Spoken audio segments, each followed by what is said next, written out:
سندھ حکومت اور NGOs کی نااہلی سیلاب متاثرین گھر تعمیر فنڈ سے تاحال محروم 3 برس گزر گئے۔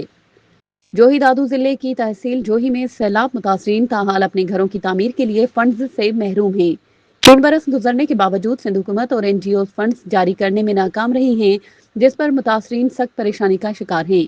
یونین کونسل کمال خان چھنی پیر مشائخ اور دیہاتیوں کے متاثرین کو بھی نظر انداز کر دیا گیا ہے۔ گاؤں پیر وقت سولنگی اور چاروں بہادر ببر سمیت دیگر دیہات کے متاثرین نے احتجاج کرتے ہوئے کہا کہ گھر تعمیر فنڈز کی عدم فراہمی کے باعث وہ ضلع انتظامیہ اور NGOs کے دفاتر کے چکر کاٹنے پر مجبور ہے، مگر حکام کی جانب سے کوئی سنجیدہ قدم نہیں اٹھایا جا رہا۔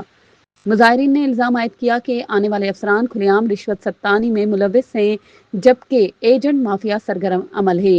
متاثرین نے کہا کہ وہ کھلے آسمان تلے رہنے پر مجبور ہیں، گرمیوں اور سردیوں میں بیمار ہو جاتے ہیں، لیکن انتظامیہ گہری نیند سو رہی ہے۔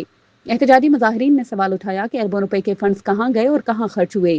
انہوں نے عالمی اداروں سے مطالبہ کیا کہ سندھ حکومت اور NGO تھردیپ کے جاری کردہ فنڈز کا فوری آڈٹ کیا جائے تاکہ اصل حقائق عوام کے سامنے آ سکیں۔ مزید برآں متاثرین نے شکوہ کیا کہ وہ سولر انرجی منصوبے سے بھی محروم کر دیے گئے ہیں، جس سے ان کی مشکلات میں مزید اضافہ ہو گیا ہے۔ مزید خبروں اور اپڈیٹس کے لیے ہمارے چینل کو سبسکرائب کریں اور بیل آئیکن کو پریس کرنا نہ بھولیں۔